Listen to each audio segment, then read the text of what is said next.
নমস্কার সকলকে। চলো আজকে আমি তোমাদের বলবো যে জানোই প্রায় ২ বছর ধরে যুদ্ধ চলছে ইসরায়েল আর প্যালেস্তাইনের মধ্যে, ঠিক আছে? তো এবার কি করেছে, এই যে গত ৯ সেপ্টেম্বর এবার কিন্তু ইসরায়েল কাতারের উপর অ মানে হামলা করেছে বলতে কি, তারা হচ্ছে সন্ধান পেয়েছিল যে হামাসের কিছু সদস্য ওখানে তারা একটা কাতারের দোহা ওখানে মিটিং করছে সেটা ওরা এর টার্গেট করে, ওদের লক্ষ্য কিন্তু টার্গেট হচ্ছে হামাসদেরকে শেষ করা, ঠিক আছে? সাধারণ সিভিলিয়ানসদের কিন্তু না। আর ওদের কিন্তু মেন উদ্দেশ্য ছিল না যে আমরা কাতারের উপর হামলা করি।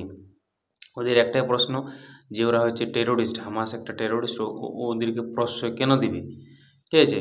এটা কিন্তু এর আগে 9/11 অ্যাটাক হওয়ার পরে ইউএন রেজুলেশন পাস করা হয়েছিল। ওখানে বলা হয়েছিল যে কোনো দেশ কোনো সন্ত্রাসবাদীদের, টেরোরিস্টদেরকে ফান্ডিং দিবে না, আশ্রয় দিবে না, ঠিক আছে? সাহায্য করবে না, এসব বলা হয়েছিল। তো সেই উদ্দেশ্যে কিন্তু তাদেরকে, হামাসকে শেষ করার উদ্দেশ্যেই কিন্তু ওখানে অ্যাটাক করেছিল। এর ফলে প্রায় ৫ থেকে ৬ জন মারা যায় এবং ৪ জন যে হামাসের লিডার্স তারা মারা যায়। এবং তারপরে হচ্ছে এখন কাতারের একজন সিকিউরিটি অফিসার তিনি মারা যান।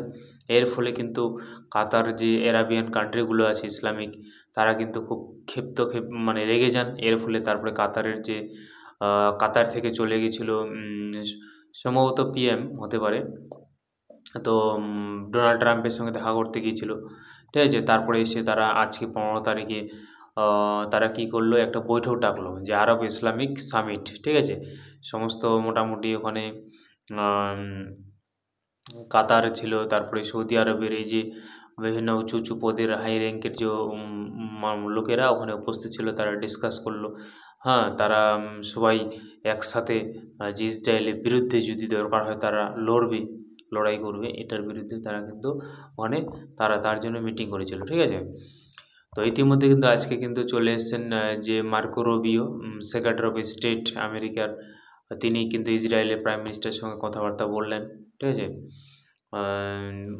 তারা বলছেন যে হামাসকে শেষ করতে হবে, হামাসকে বন্ধ হতে হবে। আর সমস্ত যে এখন বর্তমানে ইসরায়েলে যে 48 জন হোস্টেজেস আছে, তারা বন্দি অবস্থায় ওখানে, ওদেরকে ছাড়তে হবে।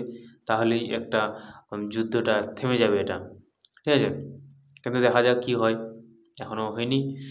তো তারপরে চলে যাবেন সেক্রেটারি অফ স্টেট অফ আমেরিকার, তিনি চলে যাবেন কাতারে, ঠিক আছে? তখন দেখা যাক ওখান থেকে কী হয়। এরপরে তোমাদেরকে জানাচ্ছি।